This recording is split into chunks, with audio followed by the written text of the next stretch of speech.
Welcome back, everyone. Other than digitalization, another hot topic in the maritime industry is decarbonization, and that was also covered yesterday on the first day of Singapore-Norway Innovation Conference. One major initiative in the Singapore Maritime Decarbonization Drive is in the setting up of the Global Centre for Maritime Decarbonization to spearhead the maritime industry's energy transition journey. The centre aims to collaborate with the industry to help the maritime sector reduce greenhouse gas emissions, implement identified decarbonization pathways, and create new business opportunities. To deliver the keynote on decarbonization with a focus on solutions for bunkering of alternative fuel, we have specially invited Dr. Sanjay Kuttan, who is currently the Chief Technology Officer of the Global Centre for Maritime Decarbonization. Prior to this appointment, he has served almost 3 years as Executive Director of the Singapore Maritime Institute.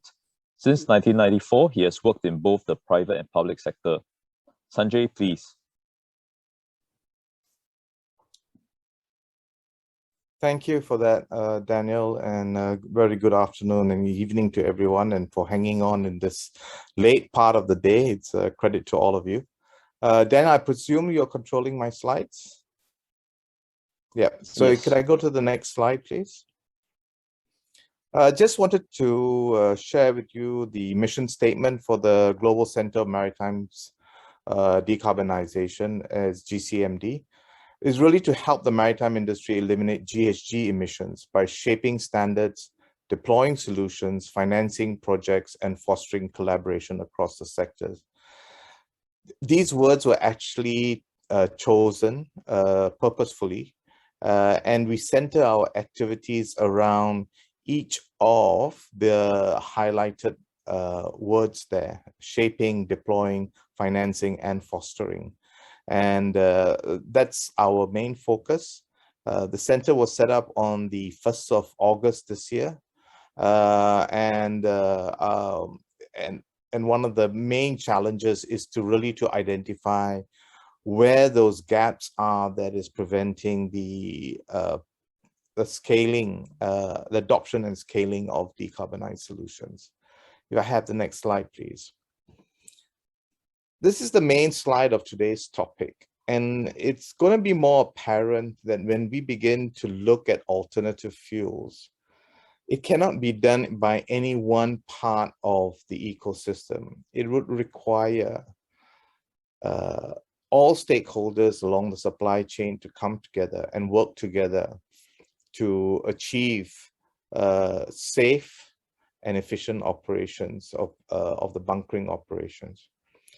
And I just want to start right from the top. As you see, the government and funding stakeholders. This group is important because this group sets the tone. It sets the ambition, and it sets the courage for each one of the stakeholders along the supply chain to move forward in a direction that would adopt alternative fuels. And the next block on regulatory and safety authorities. We need to understand that a lot of the fuels, while they've been talked about, and this includes from the range from biofuels to ammonia to hydrogen and the likes, a lot of them are already moved around as commodities. And these molecules have existed since time immemorial for most. But when it comes to bunkering, it's a very different scenario.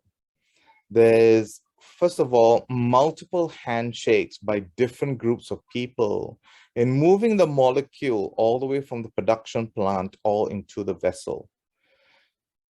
And each handshake has a very different operating condition. And therefore, if we are using fuel that has either high flammability or high toxicity, we need to really understand the operating and safety envelopes that allows the safe passage of this molecule, not only to the workers around the activity, but the environment in itself. And this is where the regulatory and safety authorities come into play, because their interest is a fiduciary interest to protect the communities that they operate under. So therefore, getting them on board with a fact-based guidelines and procedures is critical.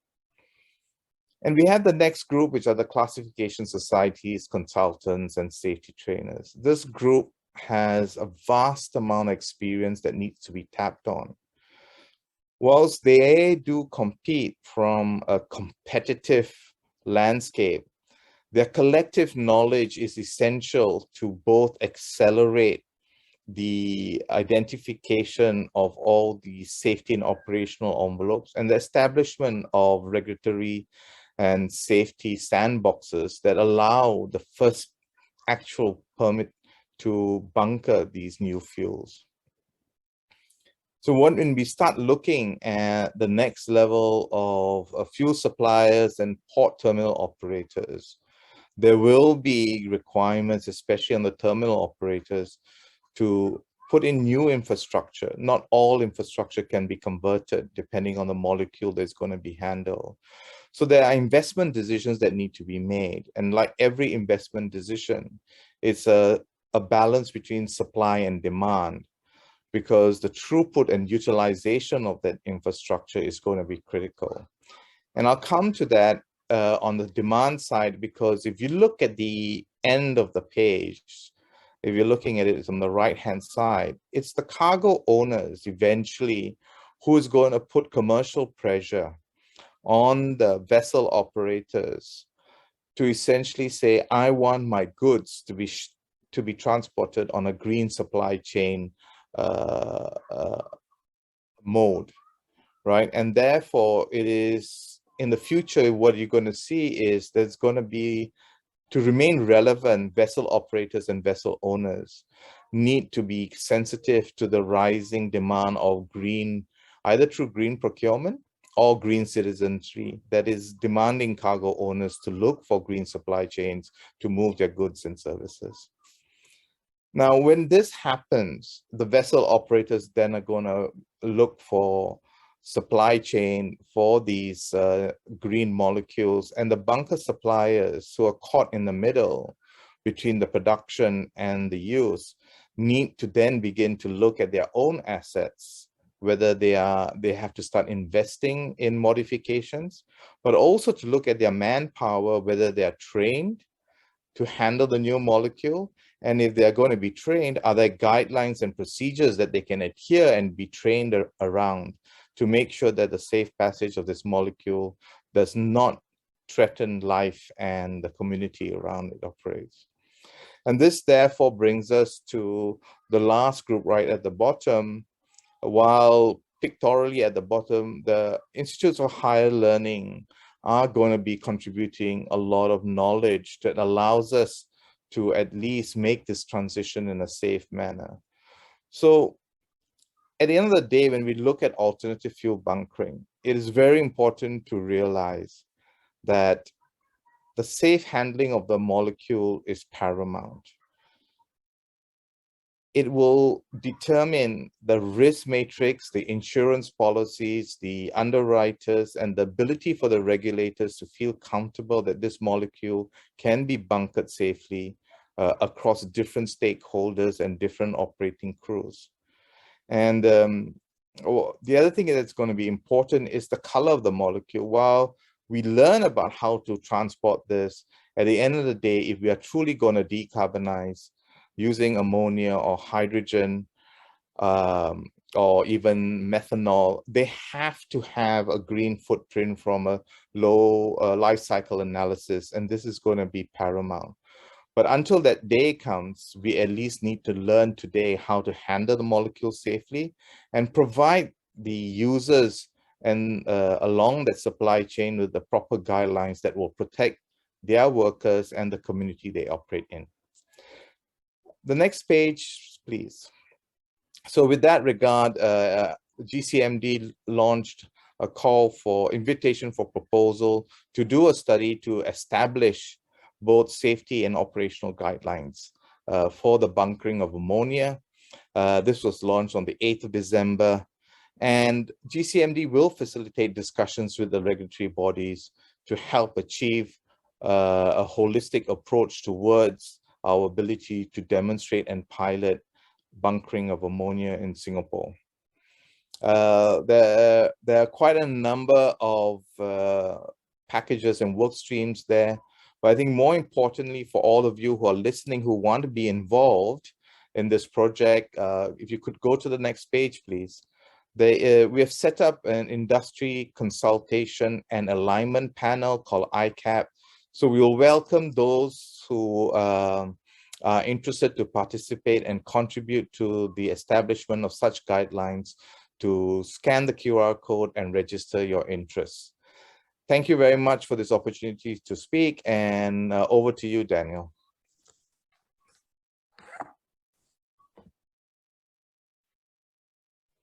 Thank you, Sanjay, for your insightful keynote, and we look forward.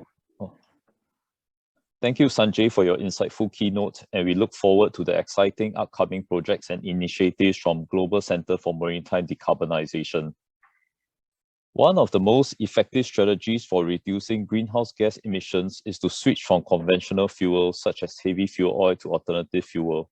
Green hydrogen is one of the promising fuel alternatives for the shipping industry, and it is currently still in development stages. We have specially invited Mr. Røssland, Chairman of the Board of Hydrogen Solutions, to tell us more about this development in Norway. Hydrogen Solutions is a pure-play green energy developer focusing on maritime assets with the capability to source, develop, build, and operate hydrogen plants and terminals. They aim to deploy a safe and cost-effective solutions based on proven technology and in close cooperation with industry stakeholders. Mr. Røssland has more than 30 years of experience from international shipping, shipyards, and ship equipment business. Uwe, please. Good afternoon to you all. Thank you very much, Daniel, for the kind introduction. Well, today in my speech, I will shortly tell you about hydrogen solutions and our response to the hydrogen market in Norway, and particularly the government's hub strategy. So if you can take to the next page, please.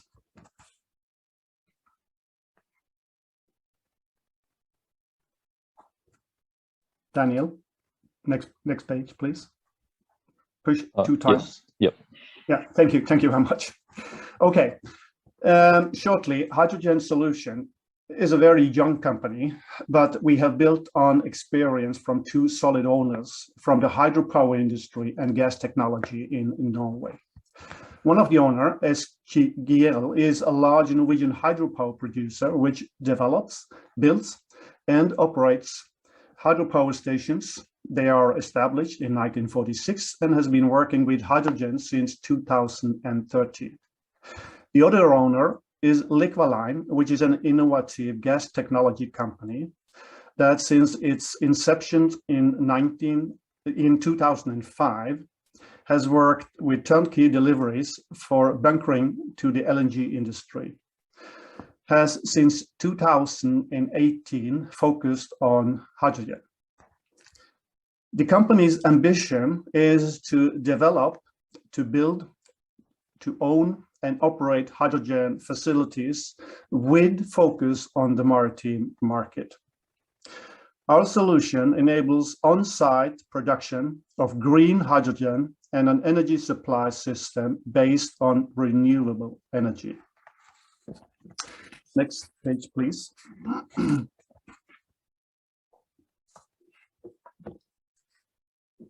In my opinion, Norway is currently a leader within green shipping. So in order to retain this position, the industry requires good test facilities to strengthen their emerging supplier industry that is working on developments in this field. In Norway, we are now building the world's first full-scale test center for new and more environmentally friendly fuels with focus on the maritime market. Here, small and large businesses alike can hire facilities to test individual components and complete systems and get help bringing products to market faster. Hydrogen Solutions and its partners will supply and own and operate a complete hydrogen plant for the test center. The solution is based on green hydrogen systems, pressured alkaline electrolyzers, and is interconnected with the test facility for energy optimization. The startup of hydrogen production will take place in second quarter next year. And on the next page, you will see a picture of the current status of the test center and the building of the hydrogen station. The next page, please. Yeah, here you will see within the red circle is the area where we now are building up the hydrogen plant for the test center. Next to it is the actual test center, which is shown in black and in gray color. Next page, please.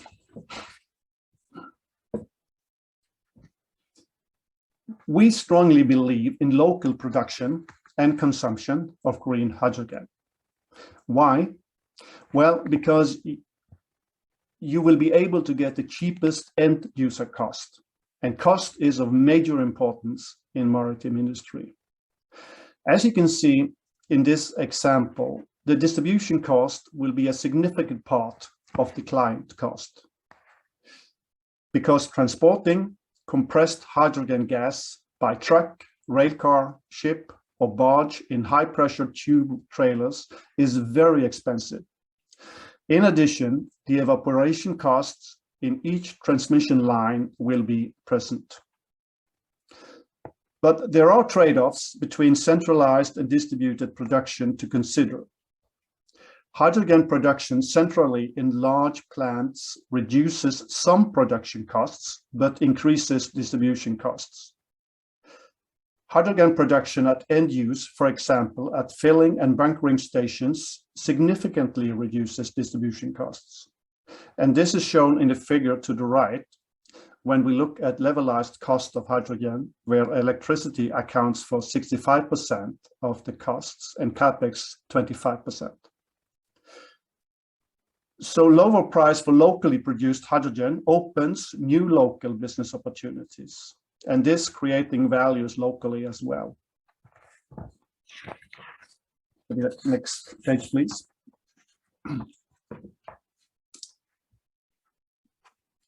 Hydrogen Europe, the organization representing the European hydrogen industry, has clearly pointed out that ports will play a key role in the transition to the hydrogen economy. We at Hydrogen Solution support this and have built our strategy on this expectation. Already today, there is a large production and consumption of hydrogen in ports or close to ports. The biggest consumers come from the oil refining, ammonia, and chemical industries. But this is not green hydrogen, this is gray. But gray hydrogen must be replaced with renewable or low carbon hydrogen. And this opens up an opportunity where we have a large need for hydrogen in ports, makes it easier to build a clean hydrogen supply chain for international shipping. And furthermore, ports will be hydrogen hubs where hydrogen can be produced, it can be stored, consumed, and distributed to many different applications. I will touch up on that later. Next page, please. And here, Hydromar. Hydromar is a complete and co-located hydrogen value chain for maritime use, which includes production, further processing, intermediate storage, and direct bunkering. Cutting the distribution link before bunkering while placing the plant close to the customer's sailing route makes this solution very cost-effective. This terminal concept will be the first of its kind in the world, with great potential to be the concept candidate in the Norwegian Maritime hub network. And we believe that it also has a great international potential. Hydromar is thus very well suited as a hydrogen hub located in strategic locations along the coast, adapted to geographical initiatives and customer-specific needs, and is our response to the Norwegian government's hydrogen and hub strategy. To kickstart the hydrogen transition to ships, Hydromar will be a perfect solution for short-distance ships and inland vessels. In later phases, the project will also further develop the terminal concept by developing solutions for utilizations of liquid organic hydrogen and ammonia against other ship types. The terminal will thus be able to become a full-fledged energy terminal. But the road to hydrogen fuel for the maritime sector does not come without technological challenges. Safe and fast bunkering is one of the most important challenges for the use of hydrogen as a fuel. Liquidline's long experience in LNG bunkering is important for us, together with our partners, to further develop an efficient and safe bunkering system. Safety has high focus, and such terminal eliminates many of the challenges such production facilities will have if they are placed on land or close to buildings with a view to safety zones around the facility. The production of the maritime terminal can be standardized and delivered continuously to the market with the benefits that can be achieved from scale and factory production. In this context, we are working closely with one of Singapore's leading companies to build our first Hydromar project in Norway. A final decision on building will be made during first quarter next year. Next page, please. Hydrogen is the only sufficient, available, and scalable technology for sector coupling, meaning that in addition to hydrogen fuel for ships, the unit can supply pressured hydrogen for land transport, land-based industry, the construction industry, as well as liquid oxygen to other customers in ISO containers and the transfer of district heating to nearby industry and urban port areas. By using byproducts from the hydrogen value chain in the form of oxygen and waste heat, the total energy efficiency of the plant will be increased considerably. In Norway, the government had published a roadmap for hydrogen. In the short term, the ambition is to establish 5 hubs for hydrogen in the area of maritime transport by 2025. This in collaboration with private sector. The Norwegian government has also clarified its ambition in hydrogen by demanding zero emission from the use of batteries and hydrogen on ferries. Norled's car ferry, Hydra, is the world's first commercial ferry to run on liquid hydrogen. The next major project is the ferries to the Westfjord in 2025. And already next year, there will be several projects on fast ferries in western part of Norway. And I'm very confident that hydrogen here will play an important role in achieving zero emission boats. From the private sector, we see a strong growing interest from both ship owners and cargo owners to use hydrogen fuel on inland routes. Several projects have been decided and many more are under development. Last page, please. Thank you very much for your attention.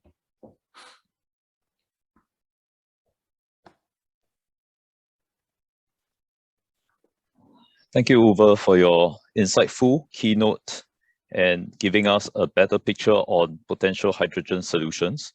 We look forward to seeing the exciting developments of hydrogen as a maritime fuel in the coming years. We shall now invite Sanjay back for the question and answer session. To the audience, if there's any questions that you may have, please feel free to raise it in the Q&A function. I shall now ask Sanjay a little bit more on the in the mission statement that you showed earlier. There's mention of Global Center of Maritime Decarbonization financing projects. Can you elaborate more about this and what is the model of financing? Oh, sure, Daniel. Thank you for this opportunity. We essentially see two types of projects. One's are feasibility studies, which we just launched, and we would fund 100% of that project. And we will make public the outcomes of that project so that the general maritime ecosystem can benefit from it. The other type of project is when we get into pilot and demonstration. We would adopt a co-funding model for that across the different players that will then contribute to this pilot and demonstration. The actual percentage of the co-funding would depend on the roles of the various stakeholders in the consortium of the project and the potential benefits they would derive from the success of the project in the future. So it's a flexible model. The important thing is we don't, on the onset, other than the studies, we don't take any IP position for funding these projects, and we just want to make sure that in general, we don't take IP positions, and we just want to make sure that the project, if successful, has no encumbrances to scale and benefit the maritime sector. Thank you, Sanjay. I think that's a very useful information for the audience.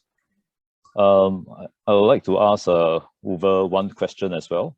Other than the safety aspects and the efficiency aspects, what are the key obstacles for adopting hydrogen as a fuel? Well, the way we see it is that hydrogen is a perfect fuel for zero emission goal. Hydrogen is also a perfect fuel because you can use it today. The technology is there. And Norway has proven that by Hydra, the world's first car ferry, which is in operation. It's important that the industry is now adapting this, but we also would like to see the hydrogen as a fuel kind of carrier, because hydrogen is the input variable for like ammonia and other fuels, and we see that there is a longer way down the road in order to have a consensus for using, let's say, ammonia for the world's shipping. I do hope that this consensus can speed up, absolutely, particularly because a ship has a long lifetime, and the decisions needs to be taken now in order to achieve these goals. That's for sure. But basically, hydrogen is available, technology is there, you can build inland domestic vessels in order to use this zero emission fuel. Yeah, thank you for the answers. And I think just now you mentioned Hydra, the hydrogen fueled ferry. I think later on we have Ivan from Norled who will also be sharing that with us. There was a question from the floor that many years HFO is the only fuel for shipping. Now LNG, hydrogen and other options are the multiple options available. Ship owners are likely to choose based on cost. Going forward, which of these options has the potential of being the main maritime fuel? I think this question I would like to pose to Sanjay. If I had the answer, I'll be a very rich man. I think it's you're going to find that in the maritime sector, you have different types of vessels, and all the fuels are going to have different volumetric energy densities. So if you compare hydrogen to heavy fuel oil, you need 4 times the volume of hydrogen compared to heavy fuel for the same distance. So you got to really think about the use cases where this would be easily applied. The other thing from Ove's slide, you'll notice that the inputs of fresh water and the inputs of renewable energy are key to make sure that the hydrogen that you're making is green. And these are two things that are not readily available across the world. Some parts of the world struggle to even have fresh water for domestic use. So I think you're going to find a scenario where there's going to be a multi-fuel scenario for fueling vessels for different types of uses. I think that even biofuels, if you can get it to scale, has an easier entry point than most of these new fuels like hydrogen and ammonia. But we need to always consider the opportunities of other fuels and not just think that there's going to be a one-for-one replacement. Is just because the molecules have different energy, volumetric energy density, and they have a different ability to be truly decarbonizing when you look at the life cycle analysis. And that's the way we should compare all these fuels. Thank you for that response, Sanjay. And with that, we have come to the end of this Q&A session. I would like to once again thank Sanjay and Ove. If there are any interest in collaborating with Global Center for Maritime Decarbonization or with hydrogen solutions, please contact Innovation Norway. Thank you. Thank you. And now we will have 4 companies from Norway and Singapore in different parts of the maritime value chain to share case studies and perspectives on decarbonization. During their presentation, if you have any question, please post it into the Q&A function. To start us off, we have Mr. Chong from Equatorial Marine Fuel Management Services. The company is a leading marine fuel logistics company in Singapore. Last year, Equatorial was ranked by Maritime and Port Authority of Singapore as the 2nd largest bunker supplier by volume in Singapore. Equatorial currently operates a fleet of over 20 bunker tankers and supplies an annual bunker volume of 5 million metric tons. Sheen heads Equatorial's commercial division as well as its decarbonization initiatives. He will be sharing useful information as well as the company's perspective. Sheen, please. Thank you very much, Daniel.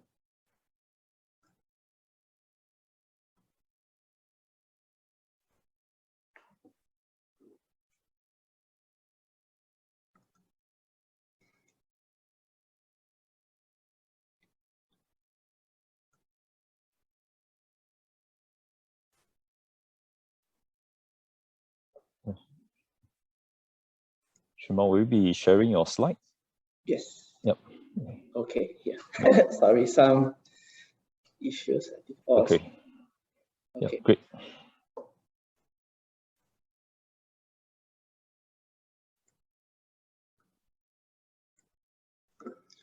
Okay, sorry, give me a moment. Let me put it up on this.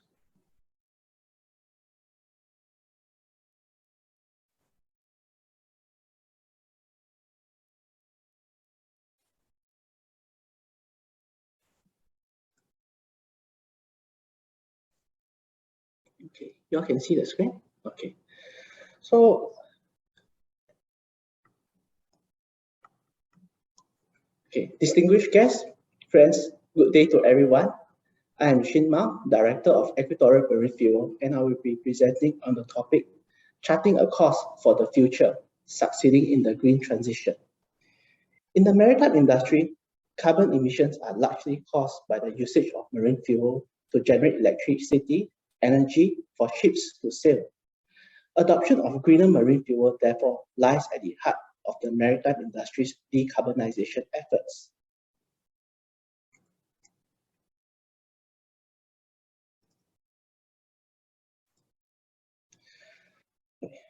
Equatorial, I think, has already been kindly introduced by Daniel just now. To sum up, we supply about 5 million tons of bunkers a year, which translates to about 20 operations a day and over 8,000 bunkering operations a year. So our company is actually very experienced in terms of carrying out bunkering operations, wide clientele, and we understand the needs of our customers very much. Singapore is also the largest bunkering hub in the world by far.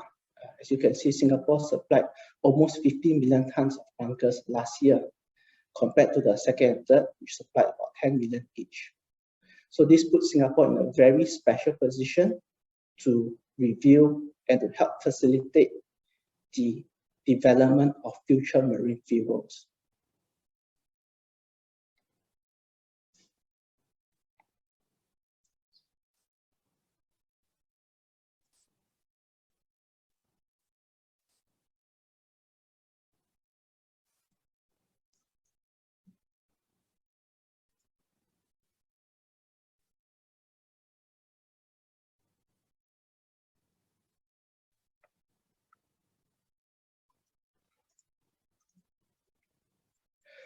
Okay, it's important for us to actually understand the framework first.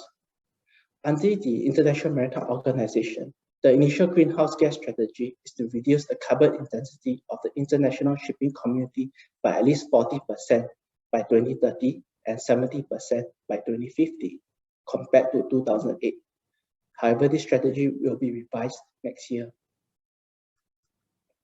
Therefore, a critical problem faced by the shipping industry or the broader maritime industry is actually, when will what regulation kick in? Timing is essential, and this will affect actually how we do our planning. At the moment, what is certain is more or less the energy efficiency index for ships and the carbon intensity index for operational, how much carbon is actually emitted by the vessels itself. So this gives a limited certainty to ship owners, because on the current basis, they can plan for the next 5 years what kind of ships I want to build, what kind of fuel I want to burn. But as we all know, ships are actually built to last for about 20 to 30 years. This means that if we do not have certainty beyond 2030 up to 2050, it will be actually very costly to ship owners if they make the wrong step by either selecting the wrong fuel to design their ships on, or actually building the wrong ships based on the wrong kind of model and wrong kind of design. As you can see, there's actually a variety of solutions available. But the question is that which solution should we adopt? And what is the effect of adopting the wrong solution? Of course, I think previously, as discussed at the previous panel by Dr. Sanjay, it's, if we knew what the actual requirements are, I think it would be very, very rich indeed.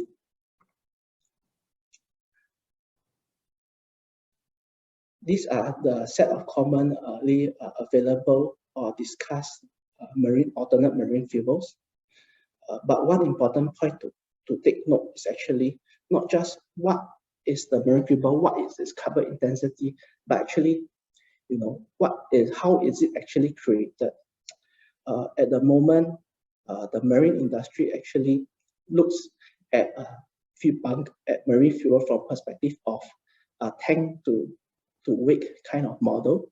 This means that it looks at marine fuel on how much carbon it actually produces when the marine fuel is consumed. However, I think recent literature and discussions at the international level actually places a lot of emphasis on the well-to-wake model, which you all would see changes the whole dynamics of which marine fuel to select. The well-to-wake model actually looks at how the marine fuel itself is extracted, created, and then how much carbon it actually produces when consumed. So even a green fuel such as ammonia can be considered to be slightly dirty if during its production it actually produces a lot of carbon. On the other hand, a so-called dirty marine fuel such as marine gas oil can actually be considered to be carbon neutral if it is, for example, produced by biomass. This gives a lot of food for thought for all of us. We start to wonder, how is our power actually generated? And this is a critical issue, because if we just decide based on the amount of carbon that is emitted by the marine fuel, and at the end of the day, that marine fuel is available, but it is created by a high carbon process, the marine fuel might not be considered to be carbon neutral or low carbon. This is a projection by the IEA. At the moment, most of the marine fuel used by the shipping industry is still high carbon.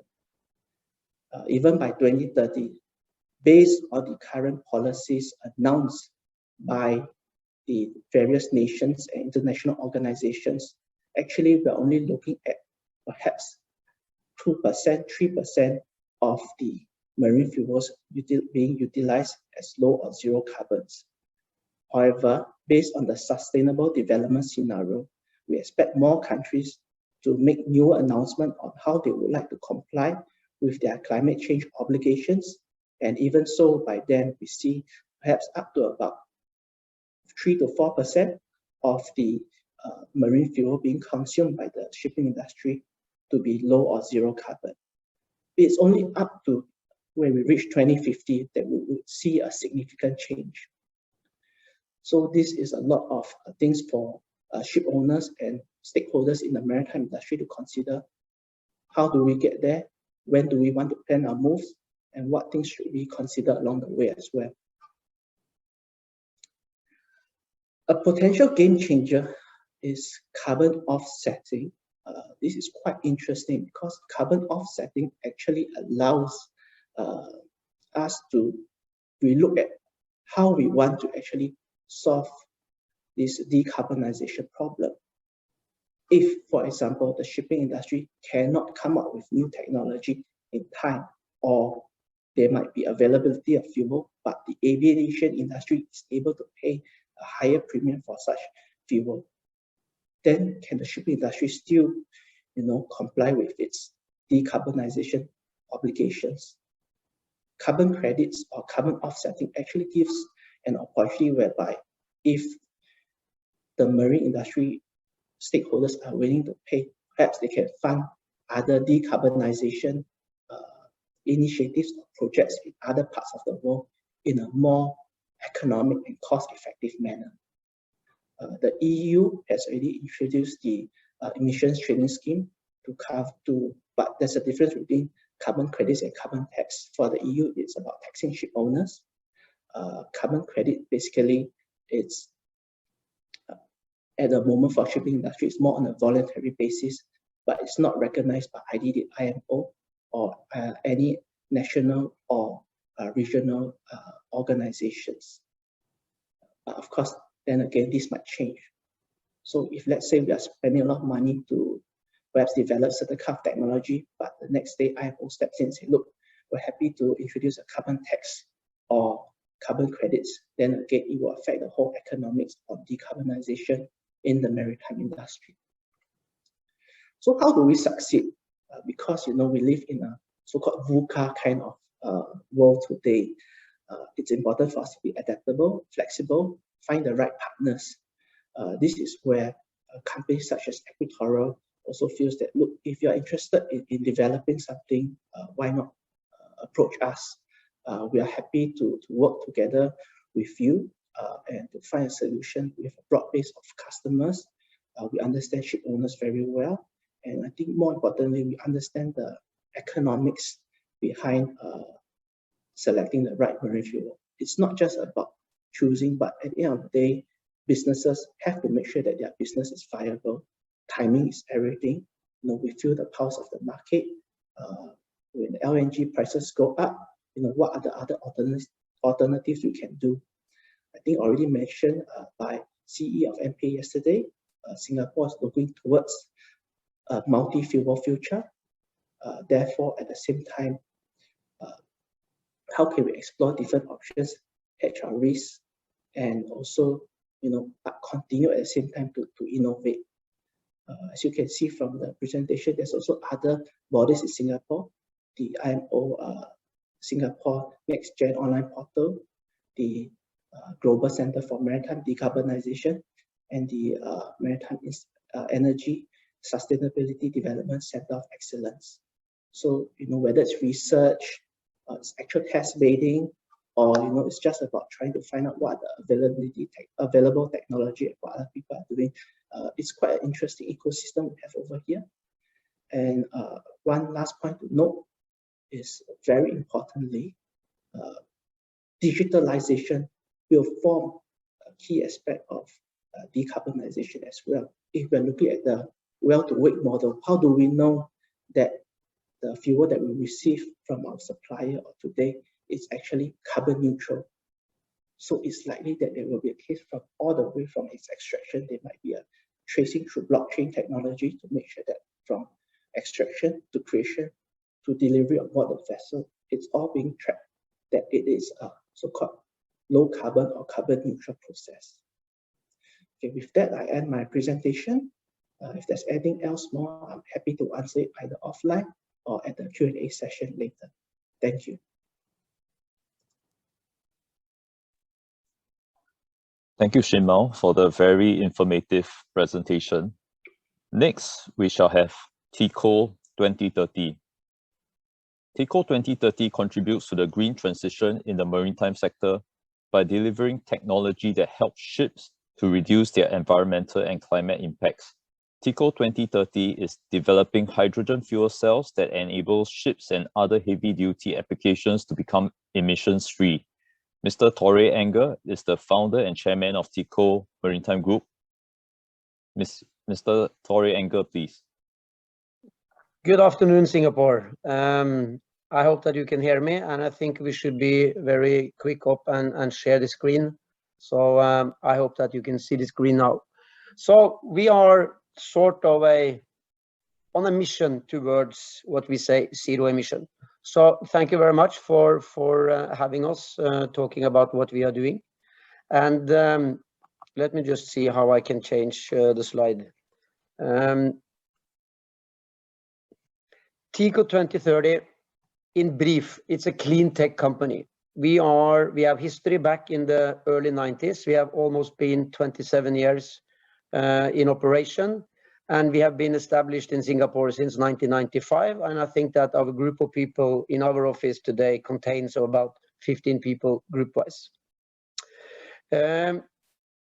Today, we are going to talk about how we can decarbonize Singapore one way or the other. And our contribution is to develop to make it easy. Everybody's talking about fuel cells, but if you put a more human words on it so everybody understand, hydrogen fuel cells is basically the engine of tomorrow. And the fuel is not gasoline or diesel or heavy fuel, it's hydrogen. So what you can see here is a 3.2 megawatt fuel cell based in a 20 feet ISO container. And this is scalable. Inside this container, you can see 8 units, which each contain 400 kilowatts of fuel cells. So 3.2 megawatt is a quite sizable amount to get into one 20 feet container. You can have 2 20 feet, or you can have a 40 feet, and you can have a 10 feet.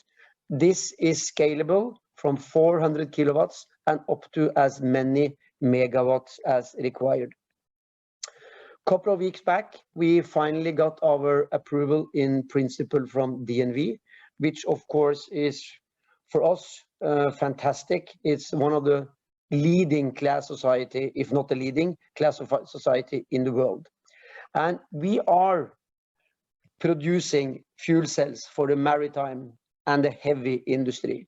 And the development is, I think, is the only fuel cells which is not coming from something on 4 wheels. This is industrialized from the very first second on our development. We have now been working on our stack for the past 14 months. And so far we have passed more than 4,000 hours in the test bench with very, very good results. Today, there is about 100,000 floating units worldwide. All of these units could be better on emission by installing fuel cells. I'm not saying that they should use full propulsion, but some of it. Just think about if all ships calling Singapore have a fuel cells, which means that come into port, zero emission, operation during the day, discharging, charging again, and leave with zero emission. That is a fantastic step towards what we are talking about in accordance with the Paris Agreement and all other stuff. So look at this, 100,000 units. And I would also like to mention, if you look at the deep sea shipping, which is most likely many years until they will have full propulsion. But if they can come to Singapore, be in Singapore on a zero emission operation, fantastic. Cruise ships, another thing. A normal cruise ships having basically 4 to 6 main engines. If you change one of them to a fuel cell, they can do the last hours in, stay the day, and do the couple of first hours out again on sort of a zero emission operation. And then you have all the fast ferries, the work boats, not to mention the river and the waterways. We are heavily involved in a project which I will talk about a little bit later. Here is basically the fuel cell development, and here is who we are dealing with and using together as industry leaders. We have also recently went into an agreement with Keppel in Singapore. So we can also talk about that later. And we are the first large-scale production of hydrogen fuel cells. Here is our factory in the northern part of Norway, where will we be able to have a production up to 1.2 gigawatt when we are coming to 2030. In 2024, we should be able to produce roughly 120 megawatts of fuel cells, which will increase to 400 already in 2025. And then you can ask, are we lined up with what's happening in the industry? Yes, I think so. Because the value chain have to go hand in hand here. You have to do this together. Somebody have to produce the hydrogen. Somebody have to make sure that the hydrogen is coming to where people need it. And so the timeline, I think we are very on. We have a supply frame agreement signed with Chemgas, which is a huge operator of ships on the waterways in Europe.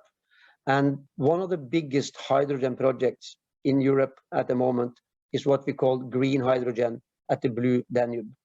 80,000 tons of green hydrogen is going to be produced in Romania by wind and sun and be freighted by Chemgas, which will be then having fuel cells from us on the tugboats and on the barges up through Donau into the industry heart of Austria and Germany. And you can see there's big players involved here. You have Verbund, you have Siemens, Hydrogenius, Gunvor, Bosch, AVL, which I will come back to, and of course Chemgas. So here we are talking about up to 60 new tugs and 80 to 100, maybe even 120 barges, which needs fuel cells. So the riverways, the short sea shipping, port operation will be the first one to do this. Here we have another guy who is extremely keen on getting into all the nicest places in the world. There is about 33 million people cruising in the world on a yearly basis. In Norway now, when we are getting to 2026, there is zero emission into the heritage fjords. That means that the ship have to stay outside, or they have to find some way to get into, in particular, the two most famous fjords in Norway on a zero emission. As I mentioned earlier, 6 main engine, replace one of them with a fuel cell, and you can go in the fjord, you can stay the day, and you can leave again on a zero emission. Why do we think that we are going to be very successful?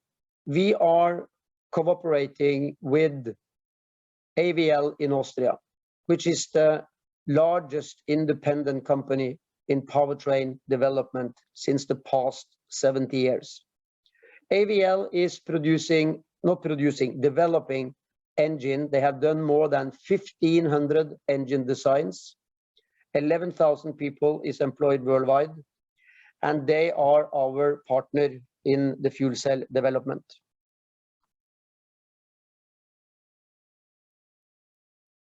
already carried out more than 300 projects. They have 18, 19 years of experience from the fuel cell industry. And the test rig system in Graz in Austria is the biggest in the world. And we are ready to install our first test units in the beginning of 2023.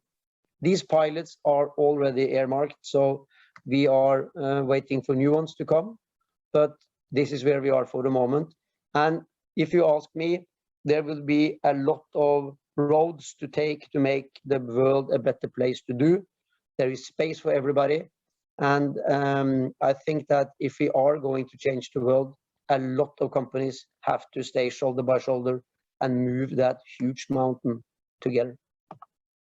We have a very, very experienced team. I'm not going to jump into each of them, but all of these guys is having a lot of experience from the field we are into, including shipping, financing, developing fuel cell, and so on and so on. And of course, we are also following strict when it comes to the ESG and the project plan. And we feel that we are ready to be a part of the transition. And we really hope that when we are in 2030, maybe 2040 as well, we can sit back and relax and say that we are very pleased that we was a part of this transition and still are and still will be, because this is of course not finished next year. Keep in mind that energy mix in 2050 will still contain almost 45% of fossil fuels. So there is a lot to do out there. So I think that was what I would like to share with you. So if there is any prompt question, I'm here, so please.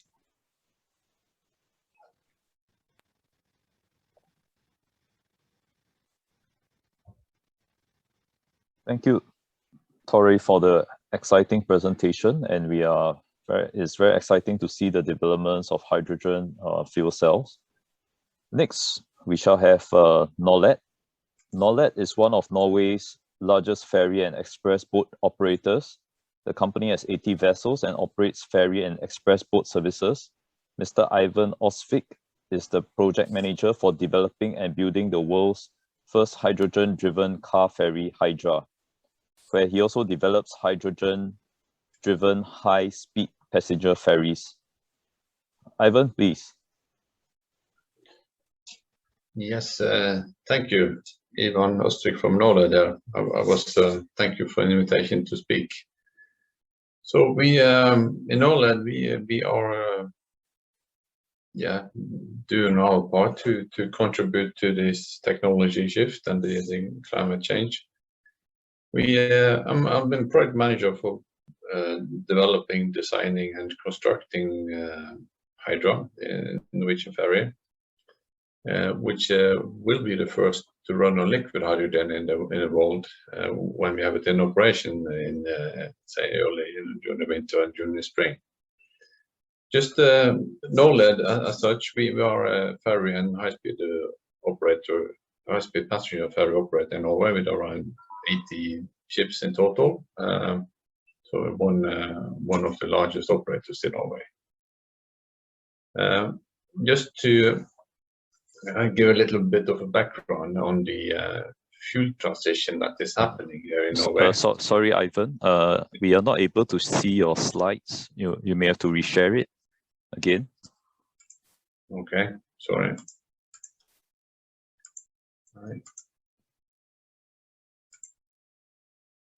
I lost the control here, basically. If not, the alternative is we can share it on our end, and you just let us know when you want to move the slides.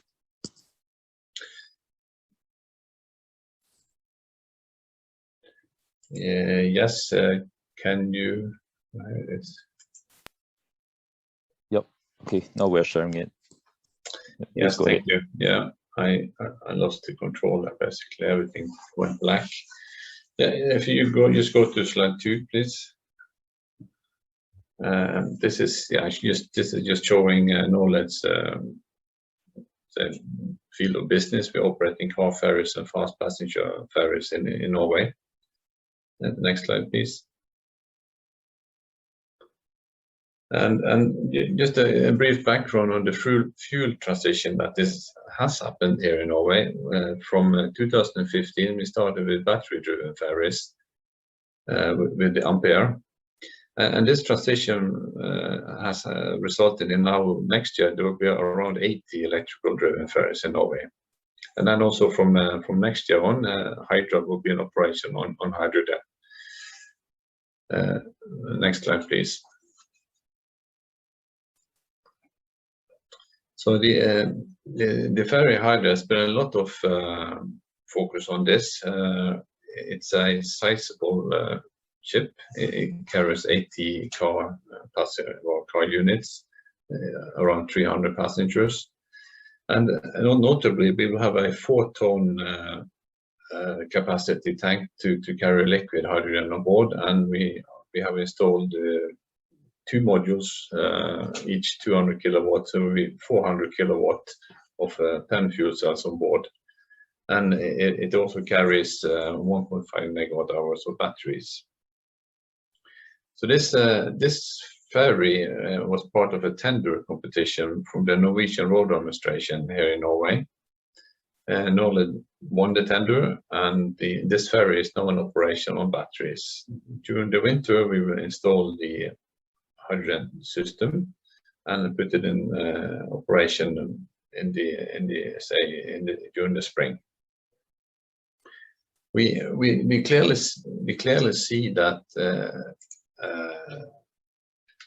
like this, when this is the first ship that will run on liquid hydrogen. It's one of the first ships that will run on hydrogen at all using PEM cells. There are 2 or 3 other projects upcoming now this autumn, this winter, this spring, and the question we ask ourselves in Norled is, okay, how will we go on from here? Because we don't have any hydrogen production in Norway. We will get liquid hydrogen from Germany, carried on trucks. So it's not easy for us to be a ferry operator and high-speed passenger operator, and then going to new tenders now where they ask for hydrogen. We will have no control of the supply chain. What we do control is that we know that we can run these ships on hydrogen. We are getting all the licenses and all the certificates in place now before we install it, starting here in the winter. So it's a matter of fact that the issue has been targeted early on in this presentation on the bunkering and the supply chains is the key aspects now, and to really see this fuel transition taking place. So if you go to the next slide, please.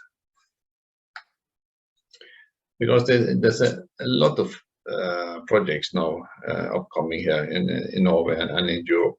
We see that inland barges, as Tore from Teco 2030 told about, many projects.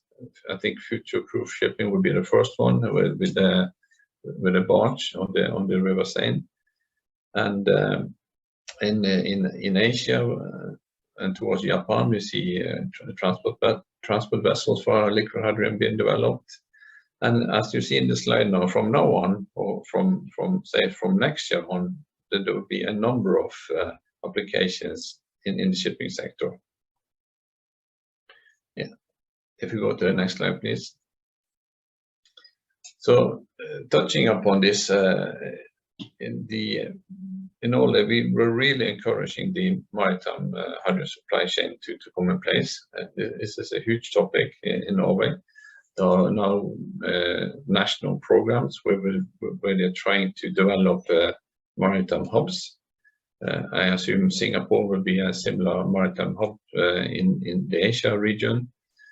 But it's really needed to have some coordinated action on this, and not at least where will we get the power from to produce hydrogen. It's a huge question. I listed up offshore wind on my slide here. And I believe that such industries like offshore wind will see a huge influence in how to develop the energy needed for this fuel transition to take place. And of course, hydrogen, in Norled we're focusing on say the pure hydrogen, be it compressed or liquid.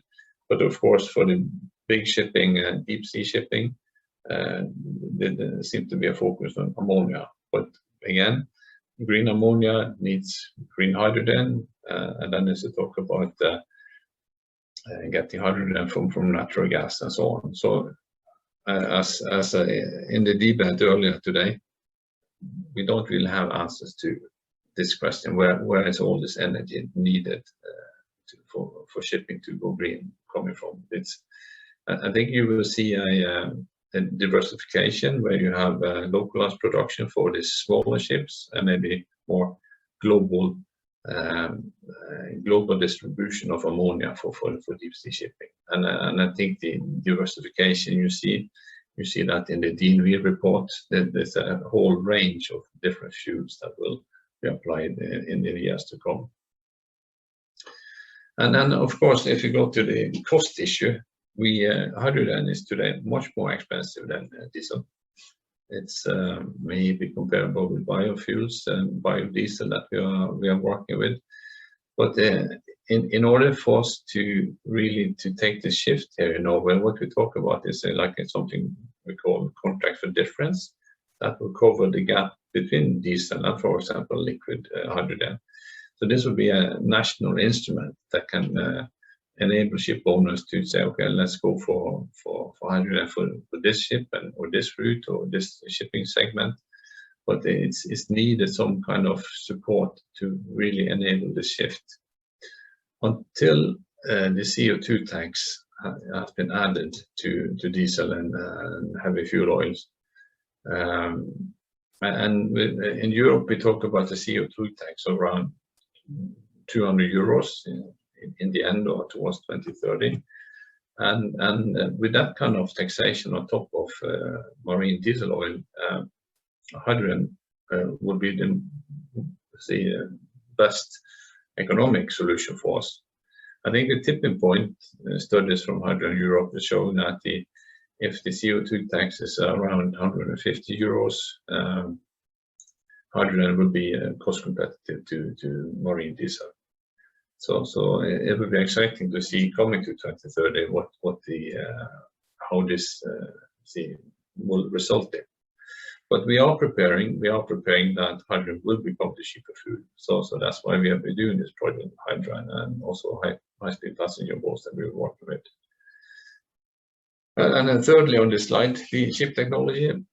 We are solving this. There are a number of fuel cell suppliers coming onto the stage. We have combustion engines that have been prepared for hydrogen. So these two will live together in order to propel the ship. We see that the tank suppliers for liquid and compressed hydrogen all are shaping up. There are now, since we started hydrogen, there were hardly any tank suppliers that knew what we were asking about. But now there are 3 or 4 major players that we can use for liquid hydrogen and similar for compressed solutions. So, and also for my last point on this slide, for a number of years, we will need to do a risk-based design. We need to prove that everything we do is safe, be it ammonia or liquid or compressed hydrogen. We really need to show the dimensioning risk scenarios and have us provide equivalent safety towards the passengers or cargo that we're carrying. But this has been tackled now. Now that we are going through this alternative design now, we have the handbook for this internally. We are getting through. So this is, and then for project number 2 and 3 and then 20, this will be a kind of a more easy thing to do. So if you go to the next slide, I will just say thank you for listening, and I'm open for questions. Thank you.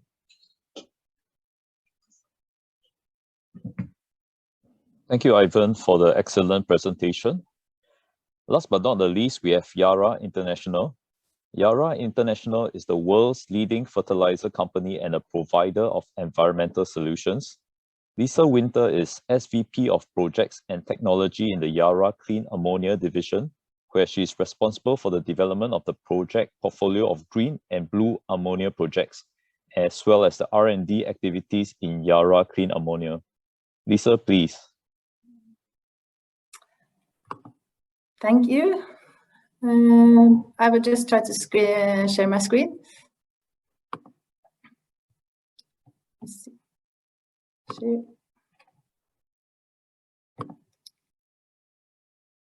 Can you see my screen? Yes. Perfect. Yes, thanks, Daniel, and for having the opportunity to present Yara and Yara Clean Ammonia at this Singapore Norway Innovation Conference. And first, I will just give a very brief introduction of what Yara is, because maybe you not. That's a bit of a different segment that compared to shipping, but Yara is a leading fertilizer company and a provider of environmental solutions, where we have around 16,000 employees worldwide and are present in 160 countries.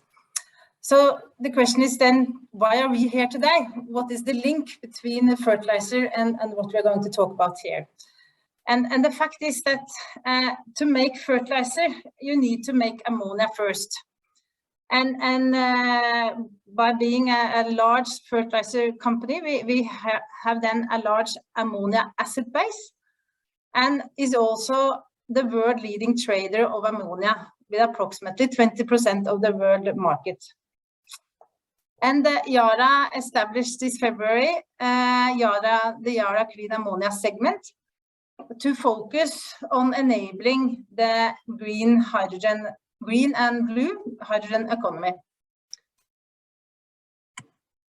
And then, so why are we looking at ammonia? So what we see is that ammonia is probably the most suitable zero carbon fuel for the maritime sector, especially when we're talking about deep sea shipping. Because if you look at the ammonia and compare it with, for instance, hydrogen, ammonia, it's more energy in a bucket of ammonia than it is in a bucket of hydrogen, and it's also easier to transport. We can transport ammonia, and it is transported today across the globe. And we transport it with only, you see, going down to minus 33 degrees C. So that is one element why we believe that that ammonia is the most suitable zero carbon fuel. But it's also due to the much higher temperature that you can transport it to, then it's also easier to transport, and it's also attractive as an energy carrier because it takes less volume, but it also can substitute, for instance, coal in power plants.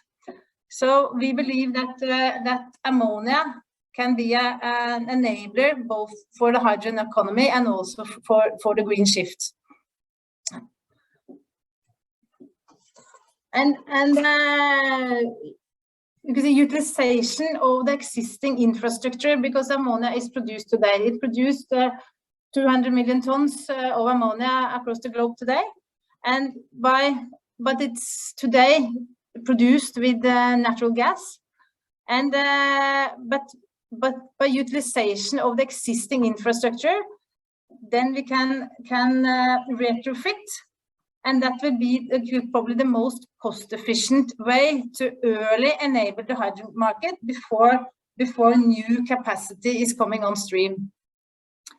And today, as I mentioned, we're producing it from natural gas through steam methane reforming, then we get the hydrogen. and then we combine it then with nitrogen, and then we are getting ammonia through the Haber-Bosch process. And by retrofitting, for instance, replacing the natural gas with water and electrolysis, we can produce green ammonia, or we can still use the natural gas, and then we can already capture approximately 70% of the CO2 that is emitted through the SMR and the Haber-Bosch process. And so we can then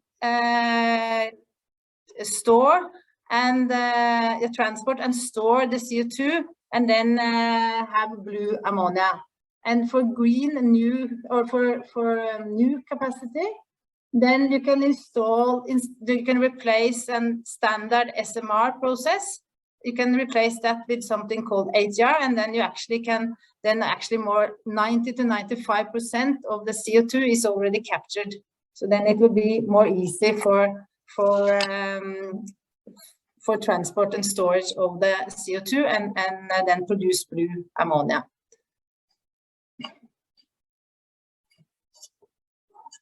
I have included a figure just to show the carbon footprint of ammonia versus other fuels.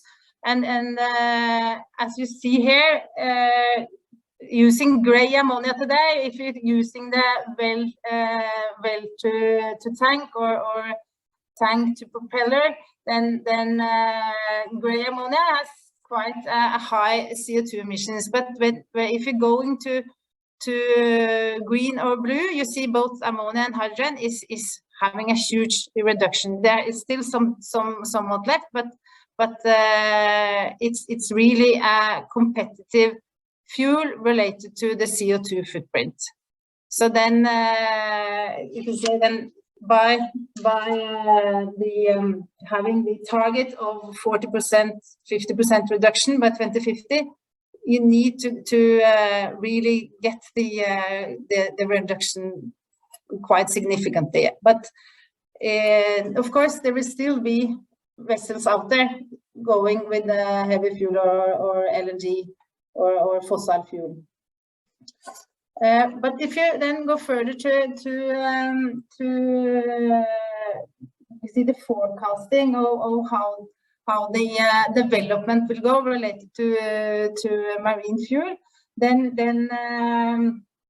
you see that with the shipping sector, if you're then aiming to decarbonize, ammonia is then forecasted to emerge as the most notable contributor for zero carbon fuel, where LNG is seen as an interim solution with limited investments after maybe 2030. Ammonia will replace fossil fuel together with hydrogen and methanol. But here you also see that it's with the benefit of ammonia taking less volumes compared to, for instance, hydrogen. It is foreseen there that ammonia will take a larger proportion of the market compared to hydrogen. That's mainly due to the on longer distance.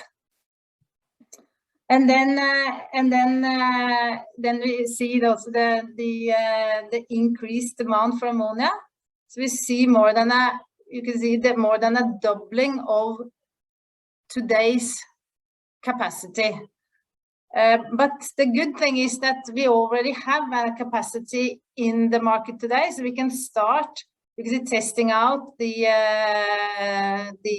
ammonia on the technical side, that you can test out the engines, and develop bunkering, because it is existing, so you can use it, and then we have a gradual shift towards green and blue ammonia, converting them from gray. So, where is Yara in this picture? And Yara's position is quite unique, because we have a leading position both on production, but also on trading and distribution. And we have already, we are producing 8.5 million tons across the 17 units, and all those production units are not too far away from potential bunkering hubs. We have production in the Netherlands, close to, so Rotterdam is not too far away. We have production in northwest Australia, and then we also have production in US and Trinidad that can also support the American area. So and in addition to that, we have already worked on retrofitting our plants. So we will have green pilots scheduled for startup already in 2023, and we also have some blue project under development. So we are not only having the gray ammonia that we have today, but we also are in the transition to produce both green and blue ammonia. And we also are transporting ammonia today. We have we have 11 ships transporting globally. So we have then the possibility to combine our production assets with our trading and shipping assets. And if I just take the last one, we are also, with our experience in handling ammonia the last, I would say, 7 decades, we also participate now in several joint industry projects to develop the value chain from where we are today to bunkering and also to use of ammonia on board vessels, both on fuel cells going directly on ammonia, but also on the, for instance, the Castor initiative related to develop bunkering terminals for ammonia. And I will just finish off that with saying that the world needs a clean energy transition, and our Yara Clean Ammonia will create a clean energy future in, for instance, shipping. Thanks for the attention, and if there is any questions, I'm here.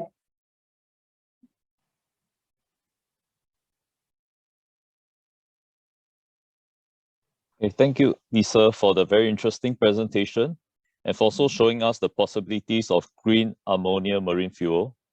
We shall now invite the rest of the speakers back for a time of question and answer.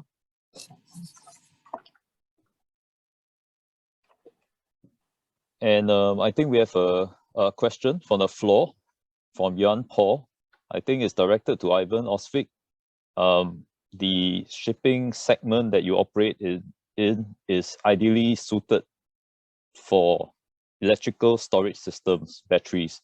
Even with fuel cells, which produce electricity, the propellers are driven by electric motors.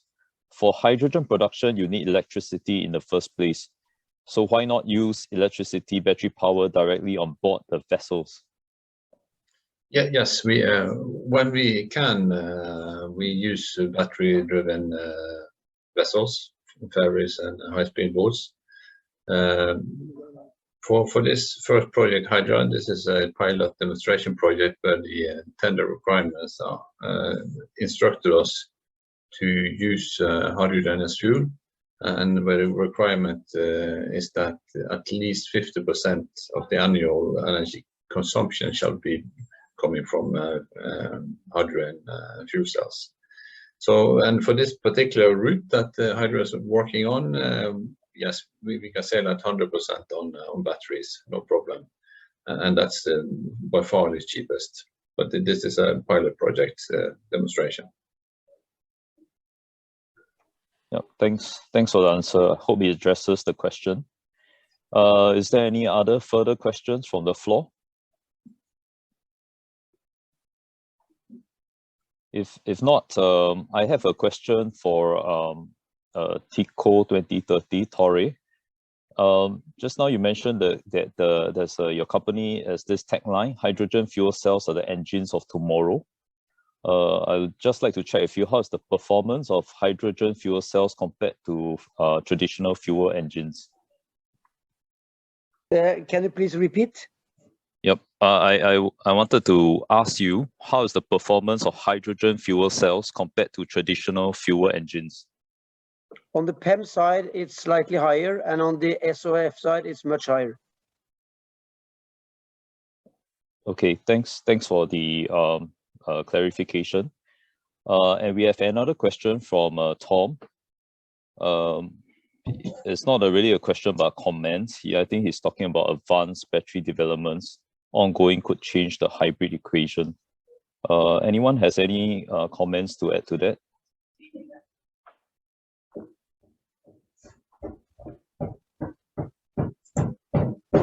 Maybe Ivan could share your thoughts on this. Yes, I'm going to just read the question. This is interesting because we see that the battery technology is improving, but it's not believed that battery technology will be able to take the long deep sea shipping, at least ever. So the question is for us in Norled, how much should we invest in battery technology and battery research? Because we see that the hydrogen cost is coming down, and just to compare with hydro, if I fully charge hydro with our current battery capacity, we can increase it a little bit for space and so. But if you fully charge it and we run on batteries alone without charging them, I can sail in 3 hours. If I fully load my hydrogen tank and run on fuel cells alone, I can sail 12 days. So the difference is 12 days, 3 hours, and that really gives the picture of the energy potential in hydrogen compared to batteries. So that's the current gap. Of course, batteries will improve, but then again, hydrogen will also, fuel cells will also improve. So it's not an easy question, but in any case, for the next decade, Norled will, if we have hydrogen and fuel cells, we will have a lot of batteries to balance the fuel cells and to operate it maybe with 80% fuel cells, 20% batteries. So the hybridization here is key to get this to run in a good manner. Thanks. At this point, we have also another question from Srinath. I think this will be more directed to Lise, which is how do you deal with the challenges with ammonia leakages in terms of safety? You can say that what they are looking into now is that use of the same system design as you have used for LNG, and that so in that way you can handle with double piping pipe systems, that will be sufficient to handle the issues with the toxicity of ammonia, because we know that's an issue, but it will be handled the same way as you handle LNG or other, you can see, explosive or like gases, fossil fuel. Yep, thank you for the answer. I think that we have run out of time at this point. We are excited to see both Singapore and Norwegian companies taking active steps in developing solution and technology for maritime decarbonization. Again, if you have any interest to partner or work with any of these companies, please feel free to contact Innovation Norway. So thank you to all for your presentations. Really enjoyed the presentations.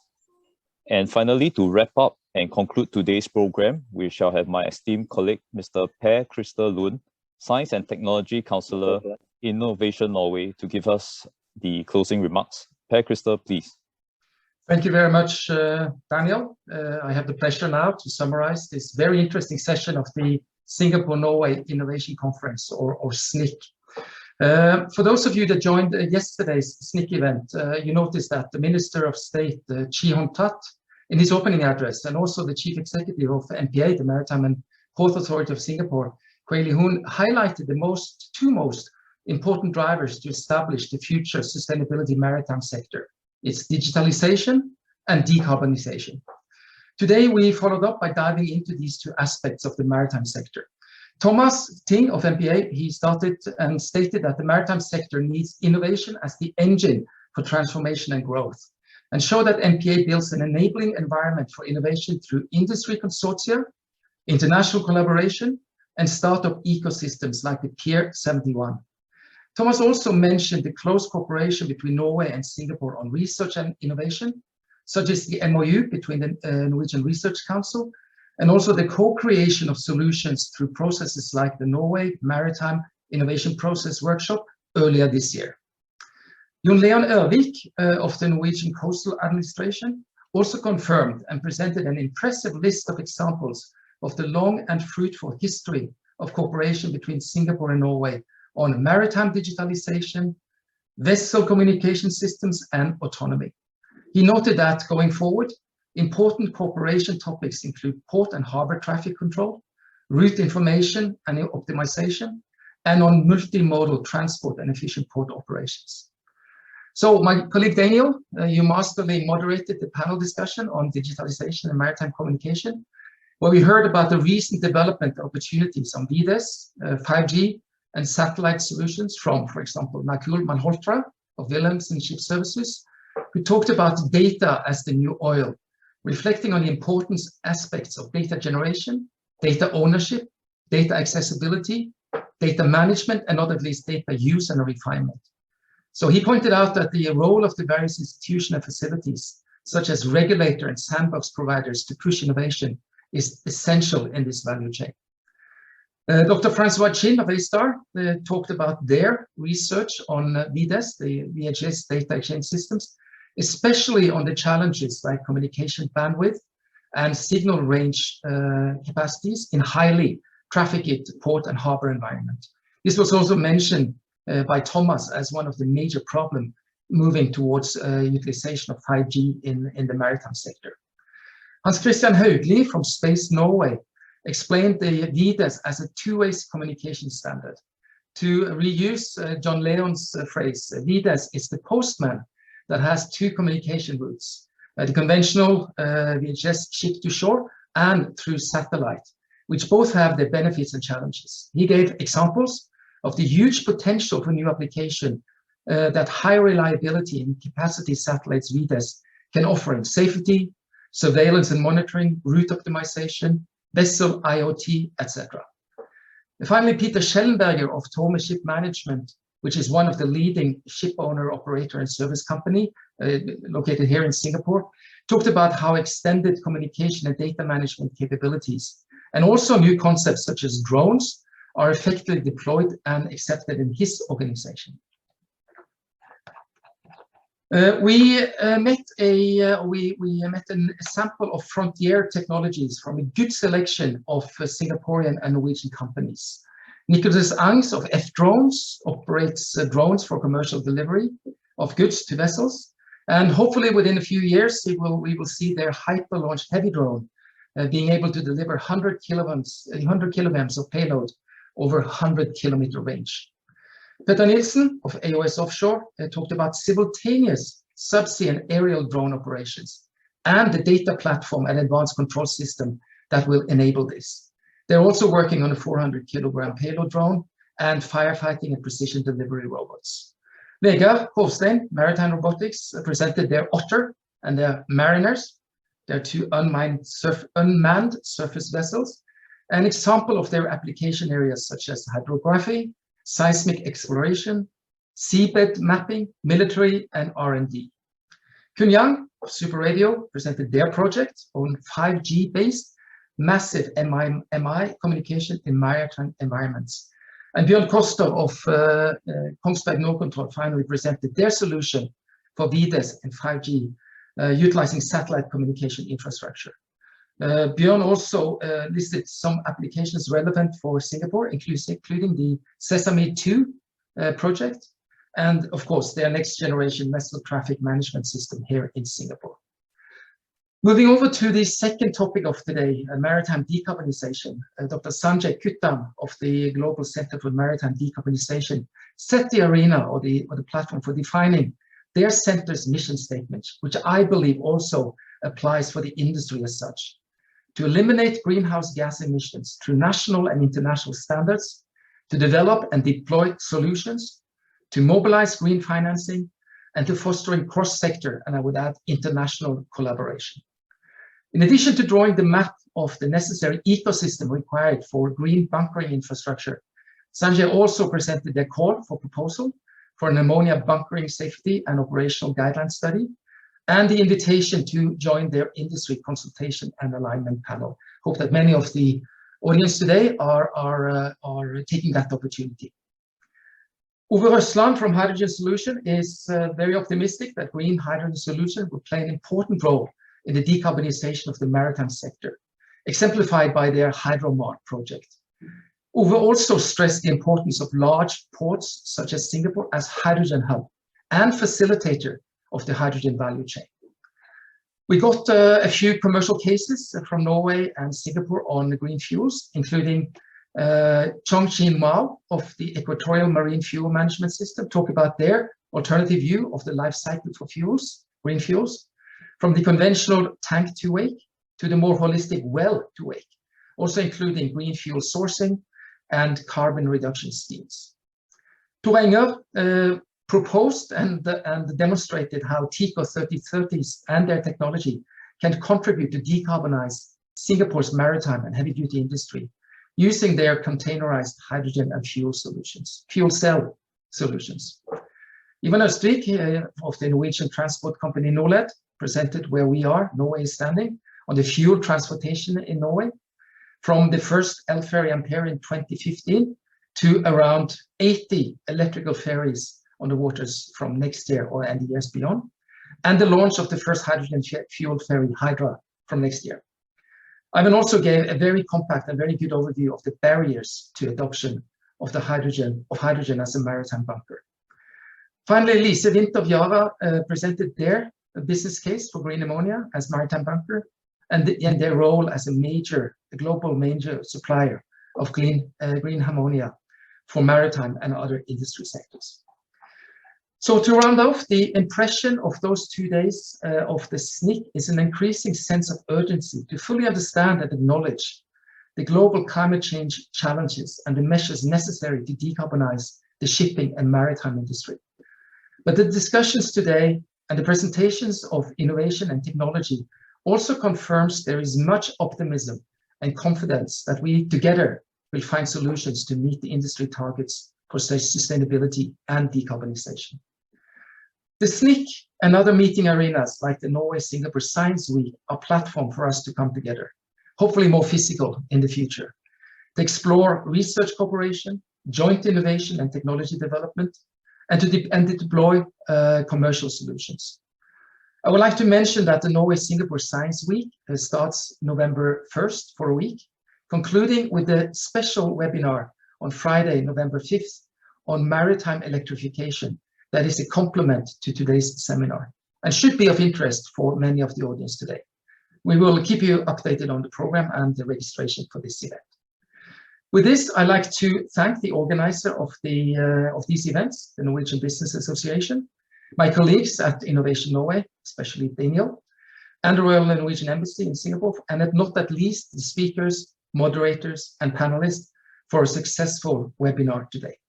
So thank you and goodbye, and hope to see many of you again at the Norway-Singapore Science Week in about a week and a half's time. Thank you.